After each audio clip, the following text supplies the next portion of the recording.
everybody. My name is David Reynolds. I'm here at East Suburban Sports Medicine Center. Our topic for today is going to be some self-mobilization techniques for hip problems.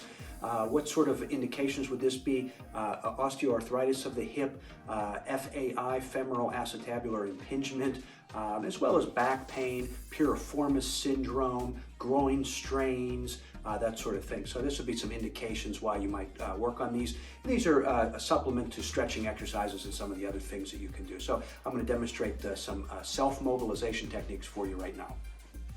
So here we're going to use some of these elastic bands as a mechanism to do the mobilization techniques.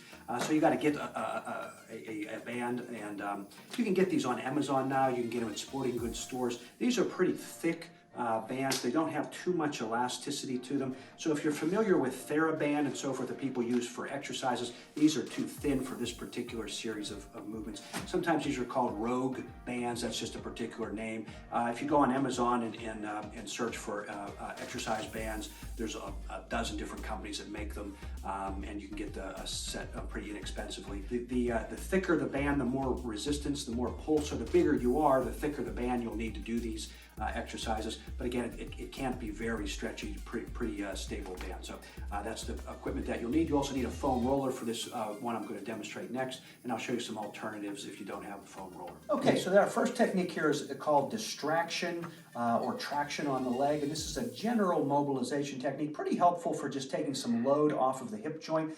So I have the band secured to something. We have an exercise piece of equipment here in the gym that's pretty stable, so you need to secure it to something that's not going to move at home. And so just keep that in mind. If you're attaching it to a piece of furniture or something, you don't want the piece of furniture toppling down on you, of course. So it has to be pretty stable, it's not going to move. Then I just have the other end of it looped around my ankle. The only purpose of the foam roller here is just to kind of give you an opportunity to kind of glide and oscillate the motion a little bit. This is probably not that essential. You could put a basketball or something under your leg, I suppose, but the foam roller works very well. So what I want to try and do here is to slide back a little bit and put some tension on the band. I want to try and relax my left leg as much as possible here. I'm going to support myself with my foot in my hand. You have a couple choices. One is just to oscillate here. So I'm trying to keep my left leg relaxed and just kind of work back and forth. So these are just called oscillations, or just kind of gliding movements where we're trying to put a little tension on the band. Usually about a minute or so of just kind of working back and forth. As the band pulls distally on my leg, it unloads the hip joint a little bit, and it's helpful for general mobilization, also pain relief. Another technique would be just to, we call progressive oscillations, going a little further, a little further, a little further, and then hold the end stretch for about 10 seconds, and then release. So those are some options for you. The books would say if pain control is your main issue, the oscillations can be more helpful. If stretching and mobilizing the joint to increase motion is your main issue, then the progressive oscillations with a holding stretch at the end of the motion might be more helpful. Okay, so here I've set up a little alternative. If you're unable to get up and down off the floor, it is possible to do this. Whatever you're securing the band to, you need to secure it a little bit higher. I have just a stool and a chair, so I can kind of glide back a little bit here. You can't really do the oscillations quite the same, but you can at least cruise with a little bit of a stretch and just got a steady hold. I'm trying to relax the left leg as much as possible and allow the band to produce a little traction force on my hip. And again, we might hold this for 30 to 60 seconds and then back it off and release. So, okay, our next technique is lateral distraction of the hip. So here I'm obviously working on the right hip. The right hip is kneeling down. You want to kneel on something kind of soft if you can, get a little pillow or a piece of foam or something like that. The band is attached again to something that's sturdy and not going to move. The other end needs to be up as high as you can get it up on the upper proximal part of your leg where it joins onto your pelvis. Step one is to put some tension on the band. So I'm going to scoot myself out a little bit this way to try and put some tension on the band. And so the band's trying to pull the hip laterally, applying a little traction force. So step one might be just to kind of rest in this position for a few moments and allow it to produce some traction force. That's a technique. Another technique is just to do a little bit of forward and backward glide here. So I'm actually moving the hip now through a little flexion and extension with some traction force on the band. Sometimes this hand can be helpful just to maintain a little bit of force in this direction to help kind of maintain that traction force. So again, you're gliding maybe 20, 30 repetitions, just nice and easy. Another little gliding technique is to glide the whole pelvis this way.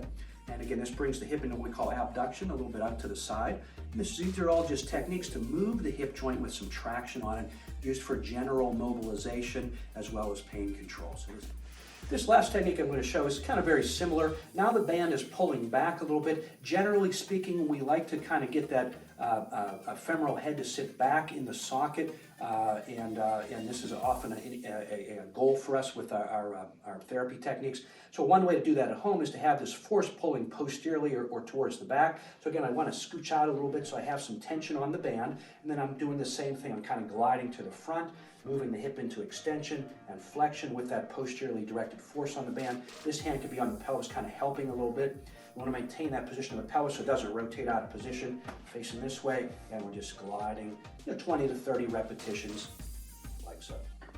So that's a quick example of some self-mobilization techniques. Again, very helpful for arthritis of the hip, back pain, some tightness in the hip muscles, FAI, femoral acetabular impingement. Who shouldn't do these techniques? Total hip replacement, labral repairs. If you have rheumatoid arthritis in your hip, you should check with your doctor before attempting any of these. Of course, you can check with a physical therapist for more specific instruction, and check out our website at ESSMC.com for more information.